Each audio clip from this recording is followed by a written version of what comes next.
Congo, vous venez d'alerter sur la multiplication des incidents sécuritaires en territoire de Congo. On peut avoir une idée sur cette note d'alerte? En fait, merci beaucoup, monsieur le journaliste.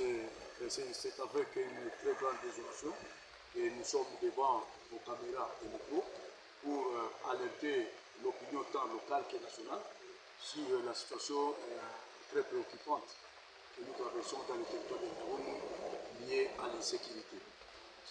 Donc, sur des cas, d'abord, nous allons commencer par des cas d'échange de tirs entre certaines factions du groupe Wazalendo qui se battent presque chaque jour. Il n'y a pas 4 jours.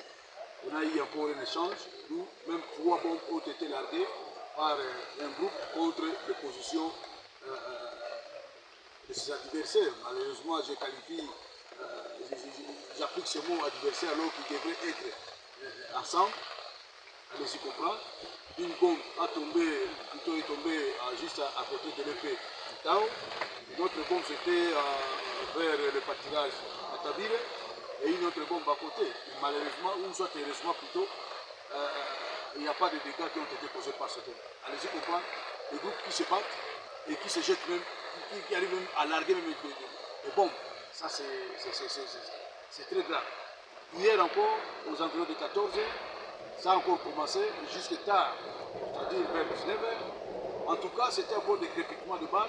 Et d'ailleurs, la population du village de Moutao, Kanyat et Conso, est en train de menacer de quitter ces villages parce que c'est inadmissible de vivre avec des gens pour passer. Et ce sont eux qui vont tout faire pour sécuriser cette population victime de la guerre, de l'agression de M23, mais qui commence aussi à subir des pressions, je ne sais pas, de la part de certains éléments, si je dirais, incontrôlés des VDP, ou soit sont contrôlés, moi je ne sais pas. Donc c'est vraiment une désolation, mais aussi sans oublier que l'entité est en train de subir des cas de sécurité. Hier, on a enregistré 4 cas de cambriolage de l'espoir. On a fusillé un jeune dans le village de Boudamba. Il ne se passe pas une nuit, ça qui est un cas de tuerie, des cas de cambriolage, des cas d'arrestation arbitraire et consorts. Ce sont des cas qui se répètent presque chaque jour dans les territoires.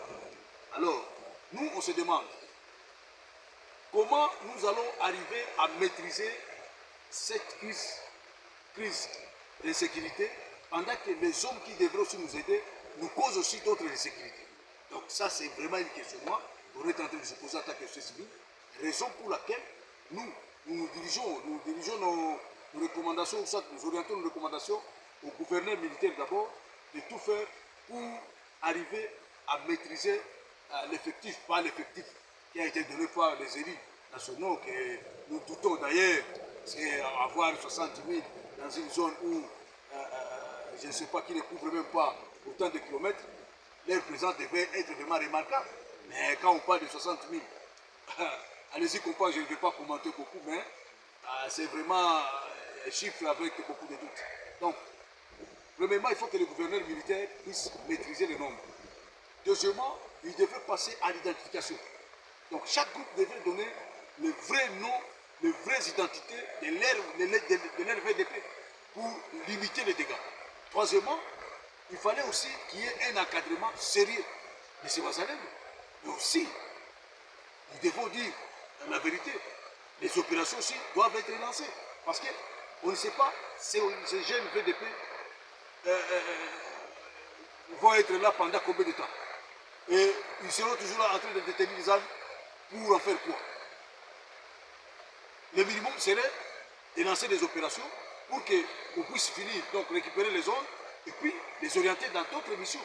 Soit les recruter officiellement dans l'armée, soit de donner le statut des VDP, des volontaires pour la défense de la patrie, comme le dit la loi. Mais ils sont là, on ne sait pas. Et même d'abord, ils ne savent même pas leur statut, leur sort, ne sait pas, parce que celui qui perd son collègue sur la ligne de front, sa famille, il ne sait pas où orienter sa demande, parce que c'est une perte pour la famille.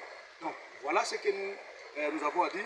Mais aussi du côté de l'armée, il faut que les commandants de la 34e région militaire puissent tirer les oreilles des commandants surtout qui sont engagés dans différentes lignes de front, notamment au niveau du territoire.